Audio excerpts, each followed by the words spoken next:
Hit TV YouTube channels లో మీ వ్యాపార ప్రకటనలకు మరియు ప్రమోషనల్ ఇంటర్వ్యూస్ కోసం వెంటనే సంప్రదించండి. షాద్నగర్ పోలీస్ స్టేషన్ లో జరిగిన సంఘటన ఏదైతే ఉందో అంతనం కూడా సభ్య సమాజం అంతా తలంచుకునేటట్టు ఈరోజు జరిగిన సంఘటనను ముందు ఖండిస్తాం.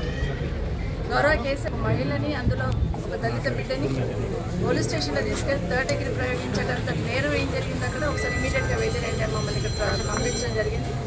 ఆడబిడ్డని కనుక్కుంటా ఉంటే సంబంధం లేని విషయంలో స్టేషన్ తీసుకురావడమే కాకుండా తనతో పాటు తన భర్తను తన కొడుకు మీద కూడా పోలీస్ డిపార్ట్మెంట్ వాళ్ళు లాఠీ చార్జ్ కొట్టడం జరిగింది. కొడుకు కూడా కొట్టడం జరిగింది.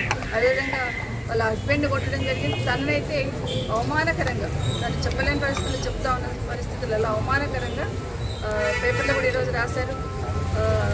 అంటే బట్టల నిప్పేసి తనకు ఏ విధంగా అయితే కొట్టున్నారో తనకు సంబంధం లేదు, నేనేం చేయలేదు మొర్రో, నాకు తప్పు లేదని మొరపెట్టుకుంటున్నా కూడా అందులో నైట్లో 9 o'clock నుండి 8 o'clock తీసుకొచ్చి 2 o'clock వరకు థర్డ్ డిగ్రీ ప్రయోగించడం అనేది విధంగా సభ్య సమాజం తలంచుకోవాలా.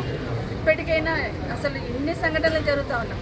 గతంలో చూస్తూ వస్తున్నప్పుడు గతంలో కూడా జరిగిన సంఘటన ఒకసారి నెమరు వేసుకుంటూ ఉంటే ఈరోజు జరిగిన సంఘటన గతంలో జరిగిన సంఘటన ఒకసారి నెమరు వేసుకుంటే ఈరోజు కనీసం తనకు ధైర్యం చెప్పేవాళ్ళు ఎవరు లేరు. ఎప్పుడో వెనస్డే పంపించేస్తే దెబ్బలకు తాళలేక నొప్పులకు తాళలేక తను ఇప్పుడు హాస్పిటల్ వచ్చిన సందర్భం మనం చూస్తున్నాం.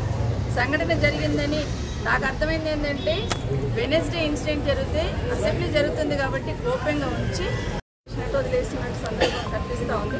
ఇమీడియట్గా అతని మీద యాక్షన్ ఎవరైతే ఇన్స్పెక్టర్ ఉన్నారో వాళ్ళ మీద యాక్షన్ తీసుకోవాల్సింది పోయి అటాచ్ చేసినట్టున్నారు. తను చెప్తుంది తనతో పాటు ఎస్ఐతో పాటు ఇంకా 4 కానిస్టేబుల్ అక్కడ ఉన్నారు, వాళ్ళందరూ కలిసి నా మీద దాడి చేస్తున్నారని చెప్తున్నప్పుడు అందరి మీద యాక్షన్ తీసుకోవాల్సింది ఊరికి అటాచ్ చేసినట్టు అంటే కంటి తప్పు చర్య అటాచ్ చేసినట్టు. రెండో విషయం ఏం గమనిస్తున్నామంటే ఏసీపీ గారు ఎంక్వైరీ చేయడానికి ఎంత టైం పడుతుంది ఎంక్వైరీ చేయడానికి? ఎంక్వైరీకి ఆదేశించున్నాము, రిపోర్ట్ వచ్చినాక యాక్షన్ తీసుకుంటాం అంటుంది. ప్రత్యక్షంగా తను చెప్తున్నప్పుడు తనతో పాటు వాళ్ళ అబ్బాయి కూడా చిన్న అబ్బాయి కూడా చెప్తున్నప్పుడు బాలవాకు బ్రహ్మవాకు అంటారు చెప్తున్న సందర్భంలో ఇంకా ఎంక్వైరీ చేస్తామని ఏదైతే మభ్యపెట్టే ప్రయత్నం చేస్తున్నారో ఇది 100% ఈ ప్రభుత్వము నిజంగానే మొన్న కూడా చెప్పాను అసెంబ్లీలో ఈ ప్రభుత్వం వైఫల్యం.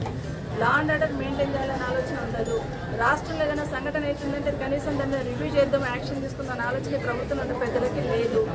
ఈ ప్రభుత్వం వచ్చిన 8 నెలల నుండి చూస్తూ ఉంటే ఏ మూలం చూసినా కూడా అత్యాచారాలు, అఘాయిత్యాలు, మానభంగాలు ఇవే జరుగుతూ ఉన్నాయి తప్పిస్తే ఒక్కదాన్ని కూడా రివ్యూ చేసిన సందర్భం లేదు, ఒక సమాధానం చెప్పిన సందర్భం లేదు. ఇంకొక మాట వస్తూనే ప్రభుత్వం అధికారంలోకి రాగానే పోలీస్ శాఖను పిలిచి మాట్లాడిన సందర్భంలో మేము ఫ్రెండ్లీ పోలీస్ కాదు, మేము లాఠీ పోలీస్ అన్నాం. అంటే అదే కనిపిస్తుంది ఇప్పుడు. ఫ్రెండ్లీ పోలీస్ అంటే కష్టంలో వచ్చిన వాళ్ళని హక్కున చేర్చుకొని సమస్యను సాల్వ్ చేసి పంపించాలనే ప్రయత్నం ఒక side law and order maintain చేస్తూ కఠినంగానే ఉంటూ వాళ్ళతో సమన్వయంగా ఉండి పనిచేయాలనే ప్రయత్నంలో చేస్తున్న సందర్భం గతంలో అయితే మేము ఫ్రెండ్లీ పోలీస్ కాదని పోలీసే ఒక హుకుంలాగా జారీ చేసిన సందర్భాన్ని మనం చూస్తున్నాం. గతంలో ఇలాగే జరిగితే స్టేషన్లో ఉన్న వాళ్ళందరినీ కూడా ఉద్యోగంలో నుండి తీశారు, డిస్మిస్ చేశారు, ఉద్యోగంలో నుండి తీసేశారు. కేసీఆర్ గారు గతంలో ఇలాంటి ఇన్సిడెంట్ జరిగితే మరియమ్మ అనే ఒక సంఘటన జరిగితే ఆ రోజున్న గౌరవ కేసీఆర్ గారు ఇమీడియట్గా అక్కడున్న పోలీస్ స్టేషన్లో ఉన్న ఎస్ఐతో పాటు మిగతా వాళ్ళు ఎవరైతే దాంట్లో భాగస్వామ్యం అయినారో వాళ్ళందరినీ కూడా ఉద్యోగం నుండి తీసేయడమే కాకుండా వాళ్ళ కుటుంబాన్ని ఆదుకున్నారు. వాళ్ళ కొడుకుకో ఉద్యోగం ఇవ్వడం కానీ వాళ్ళకు 15 లక్షలు ఇవ్వడం కానీ ఒక ఆదుకొని భరోసా కల్పించారు. ఇంకా తప్పులు ఇట్లాంటివి జరిగితే భవిష్యత్తులో ఇలాంటి చర్యనే ఉంటుంది అనేది డిపార్ట్మెంట్ కూడా ఇండికేషన్ పంపించారు. కానీ ఇక్కడ ఏమైందంటే ఇక్కడ నుండి తీసుకెళ్ళి ఆఫీస్లో కూర్చోబెట్టారు, అటాచ్ చేశారు ఇటంతే. కానీ వాళ్ళ మీద యాక్షన్ తీసుకోవాలని ఆలోచన కూడా లేదని అనిపిస్తూ ఉంది. ఇప్పటికైనా ఈ ప్రభుత్వాన్ని ఒకటే డిమాండ్ చేస్తూ ఉన్నాం, ఇమీడియట్గా యాక్షన్ తీసుకోండి, ఇందులో భాగస్వామ్యం వాళ్ళని యాక్షన్ తీసుకోండి, భవిష్యత్తులో ఇలాంటివి జరగకుండా చూసుకోండి, ఆ కుటుంబాన్ని కూడా ఆదుకోవాలని కోరుతున్నాం.